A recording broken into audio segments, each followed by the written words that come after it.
Pasensya na kayo, Tay. Myla, sana mapatawad niyo ako. Makasarili ka, kuya. Sarili mo lang ang iniisip mo. Myla! Hayaan mo muna siya, Renz. Masyado siyang nasaktan sa nangyari. Sana mapatawad niyo ako ni Myla, Tay. Sige, Tay, alis na kami. Sa Maynila na kami titira ni Emma.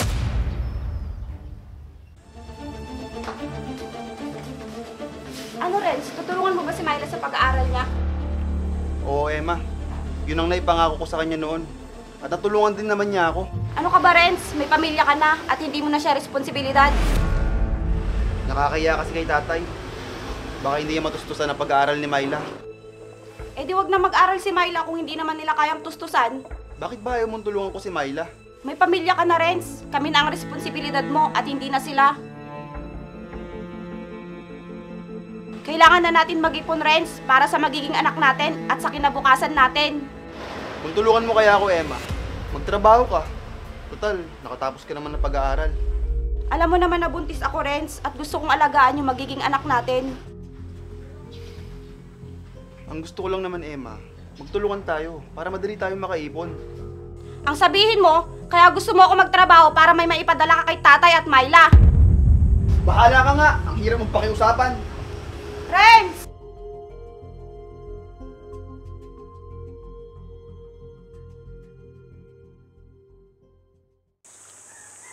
Kumusta naman ang pag-aaral mo, Myla? Hindi ka ba nahihirapan? Anong ibig mong sabihin, Tay? Hindi ka ba napapagod, anak? Kapag wala kang pasok, andito ka sa bukid para tulungan ako. Tay, sanay na ako sa bukid. Tsaka sa umpisa lang naman ang mahirap. Baka kayo naman yung nahihirapan, Tay, dahil matanda na kayo. Kakayanin ko, anak, hanggang sa makatapos ka lang. Salamat, Tay. Basta magtulungan lang tayo, may raraos ko din ang pag-aaral ko. Oo, Myla. Basta magtiwala lang tayo sa Diyos. Tay, mukhang konti na lang ang maaani natin ngayon, ah. Oo, anak. Iba na kasi yung panahon ngayon. Sobrang init. Kapag ganito yung sitwasyon, Tay, baka hindi na rin natin matutustusan ang pag-aaral ko. Huwag kang mag-alala, Myla. Gagawa ako ng paraan para makapagtapos ka lang. Ano naman yung gagawin nyo, Tay? Basta, anak, magtiwala ka lang sa akin. Tara na, Tay. Medyo nagugutom na rin ako. Sige, anak.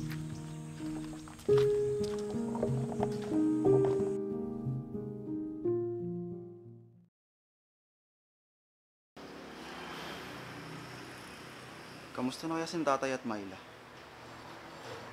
Hindi kaya sila nahihirapan ng matustusan ng pag-aaral ni Myla? Kawawa naman ang kapatid ko. Hindi ko man lang nasuklian ng mga sakripisyo niya para sa akin.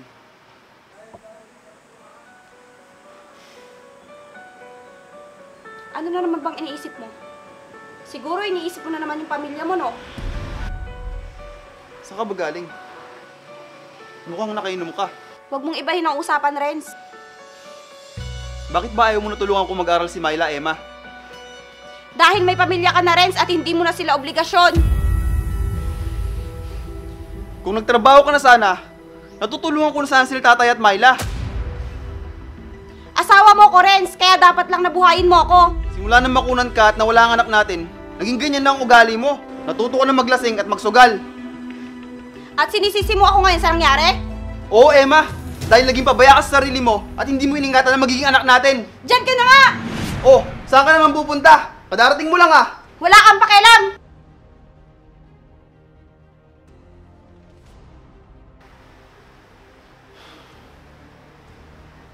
Laki na pinagbago ni Emma simula nung magsama kami. Hindi ko naman siya pwedeng iwalayan dahil kasal kami.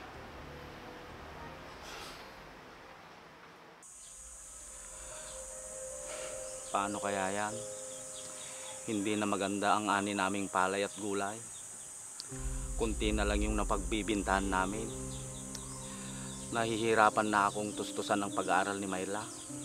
Baka hindi na siya makapag-aral.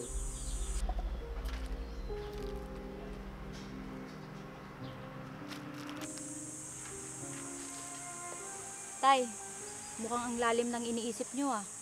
May problema ba? Mayroon, Myla.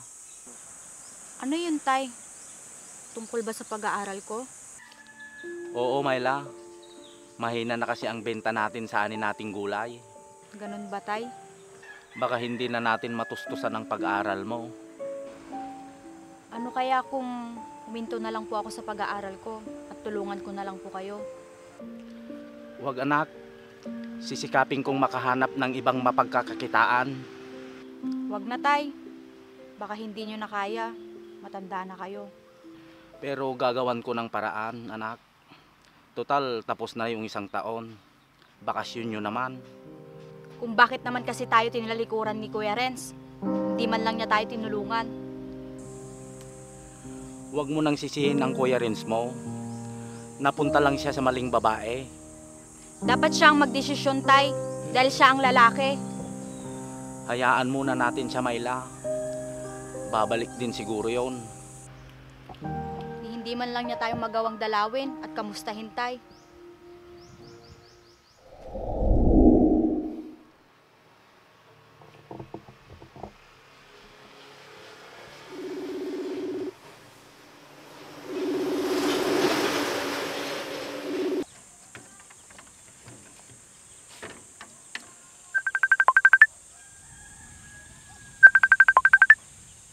Hello, Tay. Hello, Renz. Kamusta na po kayo ni Myla, Tay? Ayos naman kami. May kunting problema lang. Ganun ba, Tay? Tungkol ba yan sa pag-aaral ni Myla? Oo, Renz. Baka huminto na siya sa susunod na taon. Mahina na kasi ang benta naming gulay. At mahina na ang ani namin. Pasensya na, Tay, kung wala akong naitulong sa inyo. Hindi mo ba kami matutulungan, Renz? Kahit man lang sa pag-aaral ni Myla. Nagka-problema kasi kami sa pagbubuntis ni Emma, Tay. Nakunan siya. Ganun ba, Renz? At mahigpit po sa pera si Emma. Anak, ikaw ang lalaki. Kaya dapat ikaw ang magdesisyon. Gawin mo kung ano ang inaakala mong tama. Huwag kang padidikta. Patawad po, Tay, kung hindi ko kayo nagawang tulungan ni Myla. Manindigan ka sa sarili mo at sa pamilya mo, Renz. Anong ibig yung sabihin, Tay? Tulungan mo akong pag-aralin si Myla, Renz, hanggang siya makatapos siya. Sige, Tay. Ako na magtutustos sa pag-aaral niya. Salamat, Renz. Kawawa ang kapatid mo. Ang laki kasi ng sakripisyo niya sa pamilya natin. Oo nga, Tay. At nahiya ako sa inyo dahil hindi ko natupad ang pangako na pag-aaralin siya. May panahon ka pa para tuparin ang pangakong yun, Renz. Opo, Tay. At gagawin ko yun. Tsak na matutuwa si Myla kapag nalaman niyang pag-aaralin mo na siya. Tay, may ipapakiusap sana ako sa inyo. Ano yun, anak? Huwag niyo sanang sabihin kay Myla na tinutulungan ko siya sa pag-aaral niya. Bakit naman, Renz? Baka mas lalong lumalim ang galit niya sa'yo. Hayaan niyo na, Tay. Ako na lang magsasabi pag nakatapos na siya. Sigurado ka ba dyan, Renz? Oo, Tay. Akong bahala. Sige, Renz, kung yan ang gusto mo. Sige, Tay, at magbibihis na ako. May pasok pa kasi ako ngayon. Sige, anak, ingat kayo dyan.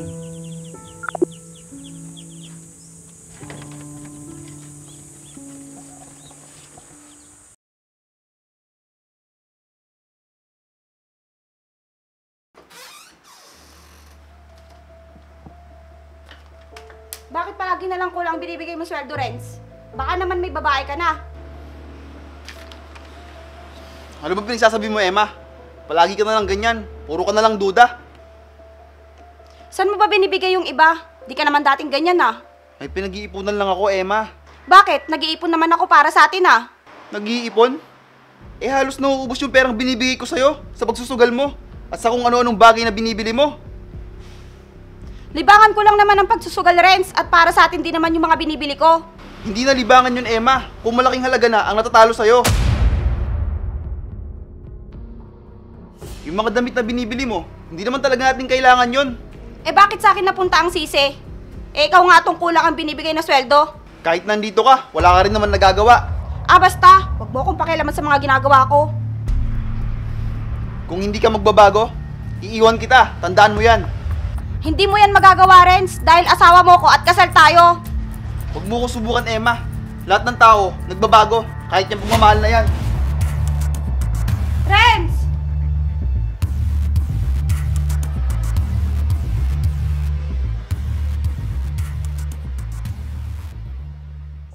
Tay, 1 linggo na lang po, magtatapos na po ako ng pag-aaral. Oo nga, Myla. Nairaos na din natin ang pag-aaral mo. Oo nga po, Tay. Salamat sa Diyos at sa atin. Nagbunga na din ang pagsisikap at paghihirap natin, anak. Matanong ko lang, Tay, paano mo nasuportahan ang pag-aaral ko ng mga nakaraang taon? Hindi naman po naging maganda ang ani natin sa palay at gulay. May tumulong kasi sa atin, Myla. Ha? Sino naman po, Tay?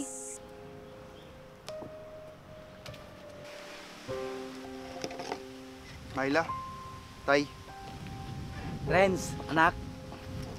Myla, Tay, kamusta na kayo?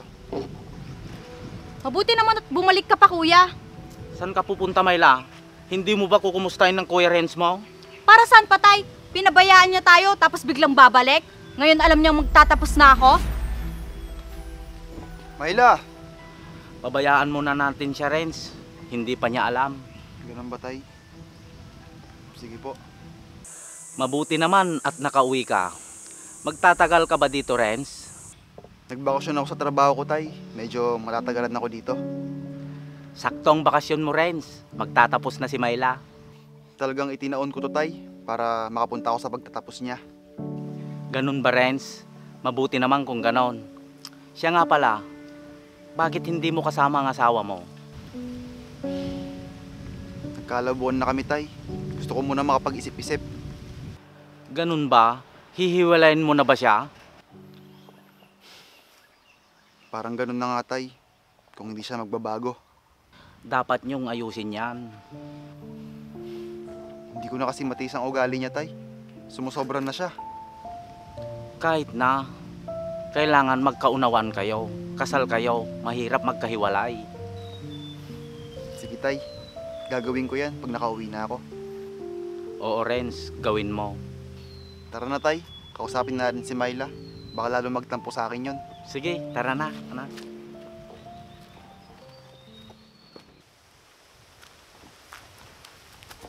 Myla, anak, may sasabihin ako sa'yo. Ano yun, Tay? Di ba sinabi ko sa'yo kanina na may taong tumutulong sa akin sa pag-aaral mo? Oo nga, Tay. Nasabi niyo kanina. Sino ba yung taong yun? Ang Kuya Renz mo, Myla. Ha? Paano nangyari yun, Tay? Nung nasabi ko sa'yo noon na baka mahinto ka sa pag-aaral dahil mahina ang ani ng gulay at palay, nagkataon na tumawag sa akin si Renz. Bakit hindi niyo agad sinabi sa akin, Tay? Yun kasi ang sabi niya, Myla. Gusto ka niyang sorpresahin sa pagtatapos mo. Akala ko naman, tinalikuran na talaga tayo ni Kuya. Hindi mangyayari yon, bunso. Salamat, Kuya. Hindi mo pala kami pinabayaan ni Tatay. Pasensya ka na, bunso.